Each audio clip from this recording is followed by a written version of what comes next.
Ian Griffiths set up WhoCanFixMyCar.com in 2011 in Newcastle. So this is whereby mechanics pay him to be put on his database and be sent information about drivers looking for work to be done. Customers then review their performance for other drivers to see. And in the 6 years since the website has been set up, it's had more than 400,000 customers online. So he knows a thing or two about what drivers do and don't like about the way garages work. I spoke to Ian earlier and asked him why he actually set it up in the first place. I've always had an interest in cars, but never had any kind of technical knowledge when things went wrong. I kind of found myself asking a lot of questions when I need to get a service or repair. Things like, did I use an independent, or did I have to go back to a franchise dealer? Would I get a good service from the mechanic? Am I paying the right price? These are kind of questions that I've wanted to know the answer to before I went into the workshop, rather than after I'd had the service and left the workshop.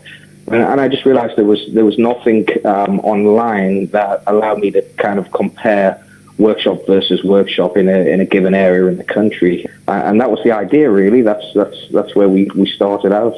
So tell me how it works exactly then. You post your job. We then have an algorithm that runs in the background and sends it to relevant mechanics and workshops in the local area, and we kind of welcome them back to come in and provide quotes. And you've got 9,000 garages on your books, is that right?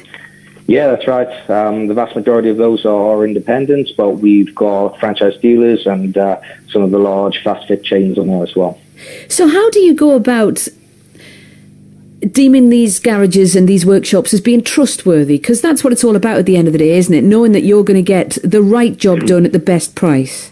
Yeah, that's right. And we must bear in mind that it's an unregulated industry. So we have an initial vetting process. So we look at the business. We ask for a number of pieces of documentation, which include their public liability insurance, a utility bill, a parts bill, so we can identify the business, check out that they are a real business. Going forward after that, we closely monitor the quotes that those garages are provided back, what type of work they're quoted on, and then ultimately they're vetted on their ongoing customer reviews. So every driver who uses the site is encouraged to leave a review, good or bad, for that garage. What are the main complaints that you see with regards garages?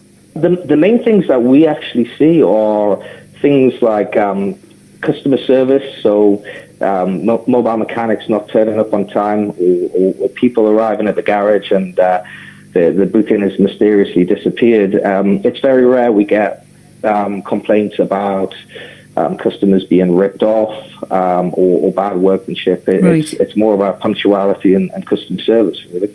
Do you think that mechanics deserve the reputation that they have for targeting, say, single women or older people and then bumping up the costs? I mean, does that actually still happen? You've just mentioned there that the most complaints you get tends to be about customer service, but does this still happen? Well, it's interesting you mentioned single women. We ran some research last year that showed that prices quoted to single women was actually, or to women, was actually slightly lower than prices quoted to men via the site.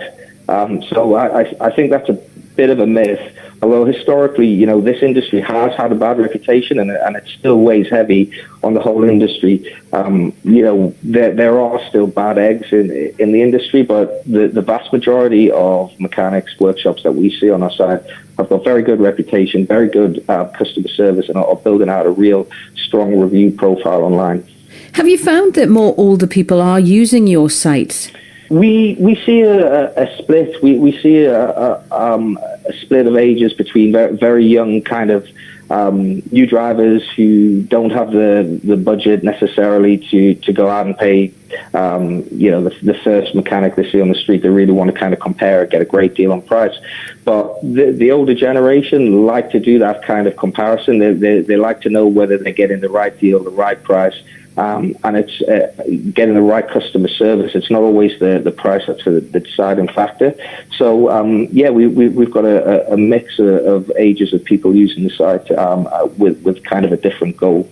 So, Ian, what advice would you give then? I mean, not just older customers that we mentioned there, but anyone who gets nervous when there's a problem with their car and maybe they're not web savvy. I mean, what advice could you give there? Yeah, I think, if you're not web savvy and you've got an issue with your car, I would always say to ring multiple garages. Having numerous quotes to compare is always a good thing. Make sure you get a very detailed estimate of what those garages mechanics think is wrong with the car and what they're going to do to rectify that. I'd say make sure you're kept informed through the process so that if they do find other things, that you're made aware of them before, the workshop goes ahead and fixes something that they've previously not put on their estimate. And then a good one, once a car's repaired, you can always ask to see the parts that have come out of the car, so those used parts, so you can see what's come out and then what's come back into the car.